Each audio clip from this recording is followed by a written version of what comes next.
चुनाव आयोग पर गुलाम होने से लेकर 2000 करोड़ के खेल तक का आरोप लगाने के बाद उद्धव ठाकरे गुट पूरे मामले को लेकर सुप्रीम कोर्ट पहुंच गए।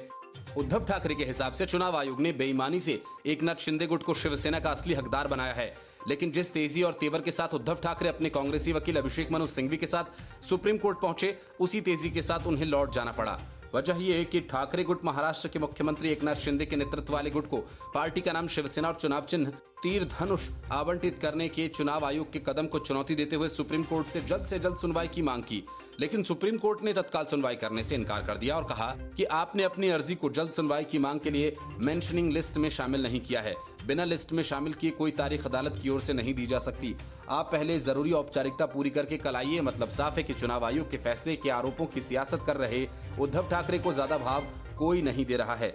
शरद पवार ने भी उद्धव ठाकरे के इस खेल से अपना पल्ला झाड़ लिया पहले ही, और एकनाथ शिंदे पर 2000 करोड़ की रिश्वत देने का आरोप लगाने वाले संजय राउत के खिलाफ नासिक में शिकायत दर्ज की गई है। संजय राउत ने महाराष्ट्र के मुख्यमंत्री एकनाथ शिंदे पर कई गंभीर आरोप लगाए थे। शिकायत के आधार पर पंचवटी पुलिस ने संजय राउत के खिलाफ आईपीसी की धारा 500 के तहत मामला दर्ज किया है। संजय राउत ने दावा किया था कि शिवसेना पार्टी के नाम एवं निशान तीर धनुष को खरीदने के लिए 2000 करोड़ रुपए में सौदा हुआ है। इससे पहले ही चुनाव आयोग ने महाराष्ट्र के मुख्यमंत्री एकनाथ शिंदे की अगुवाई वाले धड़े को असली शिवसेना बताया था और उसे तीर धनुष चुनाव चिन्ह आवंटित किया था। एकनाथ शिंदे के नेतृत्व वाले धड़े के विधायक सदा सर्वांकर ने राउत के दावे का खंडन किया और सवाल किया कि क्या संजय राउत खजांची हैं। महाराष्ट्र के मंत्री और भारतीय जनता पार्टी के नेता सुधीर मुनगंटीवार ने ये कहते हुए संजय राउत पर पलटवार किया कि सुप्रीम कोर्ट और निर्वाचन आयोग जैसी स्वतंत्र संस्थाओं को बदनाम करने की कोशिश के तहत ऐसे बेबुनियाद आरोप लगाए जा रहे हैं। मतलब साफ है कि झूठे आरोप लगाकर संजय राउत मुश्किल में फंस गए हैं। महाराष्ट्र की सियासत में न तो एनसीपी और न ही कांग्रेस उद्धव ठाकरे के समर्थन में सामने आई है। प्रकाश अंबेडकर ने जरूर उद्धव ठाकरे के पक्ष में बयान दिया है, लेकिन चुनाव आयोग के फैसले के खिलाफ विपक्ष उद्धव ठाकरे के साथ नहीं है। Bureau report, news of India. Jail में बंद गैंगस्टर मुख्तार अंसारी, अब्बास अंसारी और उसकी बीवी निखत अंसारी के साथ अखिलेश यादव की पार्टी की भी मुश्किलें बढ़ने वाली हैं। अब्बास अंसारी भले ही ओम प्रकाश राजभर की पार्टी के टिकट पर चुनाव जीता, लेकिन ये सारा खेल अखिलेश यादव की ही पार्टी का किया धरा है। निखत और उसके ड्राइवर नियाज से पूछताछ से कई हैरान कर देने वाले खुलासे हुए हैं। इसमें सबसे बड़ी बात ये कि जेल में निखत और अब्बास की मौज मस्ती का सारा इंतजाम समाजवादी पार्टी के नेता किया करते थे। दूसरी तरफ निखत के आईफोन से दुबई और यूएस के कॉल डिटेल्स के साथ कई चौंकाने वाले सबूत भी मिले हैं। निखत अंसारी और उसके ड्राइवर नियाज पर एसटीएफ, लोकल एसआईटी और जेल कारागार विभाग की एक टीम द्वारा लगातार सवालों की बौछार की जा रही है। हालांकि इस दौरान दोनों गोल मटोल जवाब देकर अपना पल्ला झाड़ते हुए नजर आ रहे हैं। यही नहीं, पूछताछ के दौरान निखत अंसारी ने अपनी तबीयत खराब होने का कई बार बहाना बनाया और इसके बाद पुलिस टीम ने उसको दवा देकर कुछ घंटे आराम करने के लिए भेजा था। पुलिस टीम की पूछताछ के दौरान निखत अंसारी ने चित्रकूट जनपद में किसकी मदद ली थी और किसने उसका जेल के अधिकारियों से परिचय कराया था, जेल अधिकारियों को क्या गिफ्ट्स दिए हैं, ऐसे सारे सवालों का निखत अंसारी ने पुलिस को कोई जवाब नहीं दिया है। मदद करने वाले कुछ सपा नेताओं के नाम जरूर बताए गए हैं और इसके बाद पुलिस टीम ने उन सपा नेताओं के घर छापा मारा। मौके पर आरोपी सपा नेता तो नहीं मिले, लेकिन चित्रकूट के सपा जिला महासचिव फराज खान के घर छापा मारकर उसके पिता मुन्ने खां को पुलिस ने हिरासत में ले लिया है। पुलिस को निखत के मोबाइल से विदेशों के नंबर मिले हैं। साइबर टीम की सख्ती के बाद निखत ने अपने दोनों मोबाइल्स का पासवर्ड दिया। इसमें दुबई और यूएई के नंबर्स मिले हैं। पुलिस ने उनके नंबर का कॉल डिटेल लिया तो कई विदेशी नंबर्स पर बातचीत मिली। दरअसल जेल में अपने शौहर से मिलने निखत 2 फोन्स को लेकर वहां गई थी। जैसे ही पुलिस निखत तक पहुंची, उन्होंने अपने दोनों फोन्स लॉक कर दिए। बार बार कहने के बावजूद निखत अपने आईफोन का पासवर्ड नहीं दे रही थी। आईफोन के खुलने के साथ ही पुलिस को कई सनसनीखेज जानकारियां मिली। पुलिस ने फिलहाल निखत और ड्राइवर नियाज को रिमांड पर लिया है। नियाज हमेशा निखत के साथ रहता था। निखत किससे मिल रही है, किससे बात कर रही है, इन सब बातों की उसे जानकारी होती है। गिरफ्तारी के वक्त नियाज ने अपना मोबाइल भी गायब कर दिया था। पुलिस उसके मोबाइल को बरामद करने में जुटी हुई है। Bureau report, news of India. Chhattisgarh में कांग्रेस का महत्वपूर्ण अधिवेशन होने वाला है, लेकिन उसके ठीक पहले ईडी ने कोयला घोटाला मामले में कांग्रेस के 1 दर्जन नेताओं के ठिकानों पर छापा मारकर खलबली मचा दी। छत्तीसगढ़ में 4 दिन बाद कांग्रेस का महाधिवेशन होना है। इसमें सोनिया गांधी और राहुल गांधी भी आएंगे। इससे पहले ईडी के छापे मारे गए।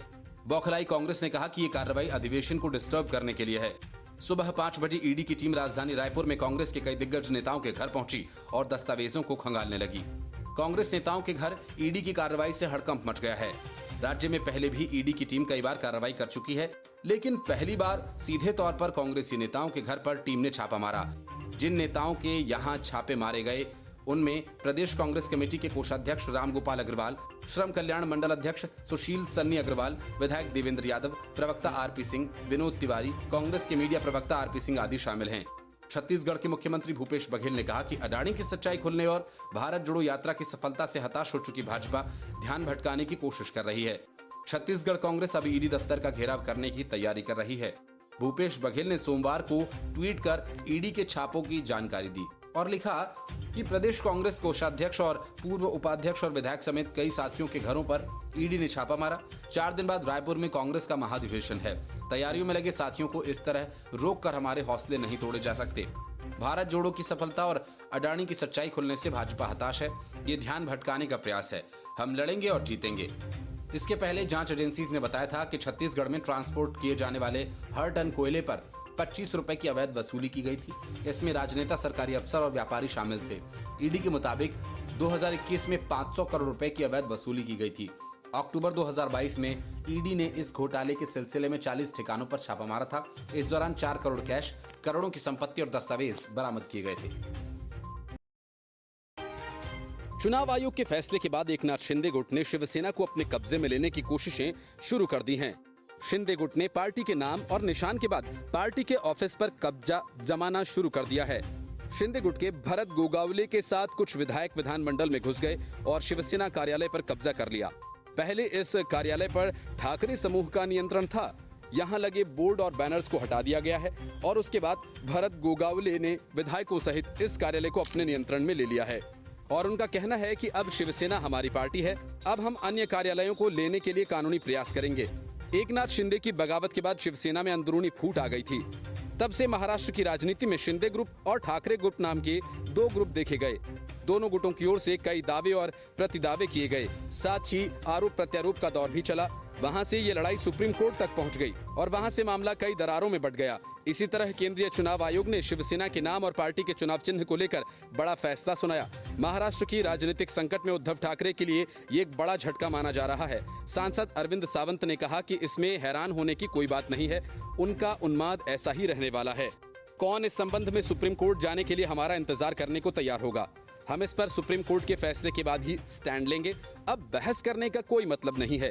लेकिन क्या उन्होंने पदभार ग्रहण करने से पहले विधानसभा अध्यक्ष की अनुमति ली थी या घुसपैठिए बनकर आ गए हैं? अगर उन्हें अनुमति नहीं दी गई तो विधानसभा अध्यक्ष की उनकी घुसपैठ के खिलाफ क्या कार्रवाई करेंगे? गोगावले ने कहा कि हमने विधानसभा में शिवसेना पार्टी के कार्यालय पर कब्जा नहीं किया है, लेकिन इसमें प्रवेश किया है। हमने सभी आवश्यक कानूनी प्रक्रियाएं पूरी कर ली हैं। ये शिवसेना पार्टी का कार्यालय है और हम शिवसेना के विधायक हैं। हमने पृष्ठभूमि तैयार कर ली है। हमने कार्यालय संभालने के लिए सभी आवश्यक कानूनी प्रक्रियाएं पूरी कर ली हैं। Bureau report, news of India. हाय मैं लुट गया, मैं तबाह हो गया, मेरा सब कुछ चोरी हो गया। उद्धव ठाकरे इन दिनों कुछ इसी अंदाज में सियासी प्रलाप कर रहे हैं। कभी एकनाथ शिंदे, कभी चुनाव आयोग, कभी बीजेपी तो कभी अमित शाह उनके निशाने पर होते हैं। लेकिन एक बात जो हर बार वे दोहराते हैं वो यही कि हाय मैं बर्बाद हो गया। उद्धव ठाकरे ये सब तब से शुरू कर चुके हैं जब चुनाव आयोग ने शिवसेना का नाम और निशान एकनाथ शिंदे गुट को देने का ऐलान किया।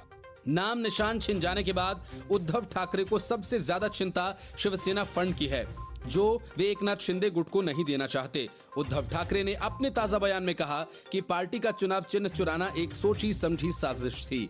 ये पहले से प्लान किया हुआ था। उन्होंने इसको लेकर एक बार फिर सुप्रीम कोर्ट जाने की बात की और कहा कि मामले की सुनवाई सुप्रीम कोर्ट में शुरू होने वाली है। उद्धव ठाकरे ने पार्टी के बारे में बात करते हुए कहा कि मेरा सब कुछ लुट गया है। हमारी पार्टी का नाम और चुनाव चिन्ह चोरी हो गया है, लेकिन ठाकरे नाम चोरी नहीं हो सकता। चुनाव आयोग के फैसले के खिलाफ हमने सुप्रीम कोर्ट का रुख किया है। कल से सुनवाई शुरू होगी। उन्होंने आगे कहा कि चुनाव आयोग पार्टी फंड किसी को नहीं सौंप सकता है। अगर वो ऐसा करता है तो हम इसके खिलाफ कोर्ट जाएंगे। उन्होंने कहा कि आज शिवसेना पर जो भी स्थिति थोपने की कोशिश की गई है वह देश की किसी भी पार्टी के लिए लाई जा सकती है। अगर इस पर ध्यान नहीं दिया गया तो 2024 का लोकसभा चुनाव देश का आखिरी चुनाव हो सकता है, क्योंकि उसके बाद तानाशाही शुरू हो सकती है। उन्होंने ये भी कहा कि गृह मंत्री अमित शाह महाराष्ट्र में 48 सीटें जीतने का दावा कर रहे हैं, लेकिन बीजेपी महाराष्ट्र तो छोड़ो पूरे देश में ही 48 सीटें जीत पाएगी।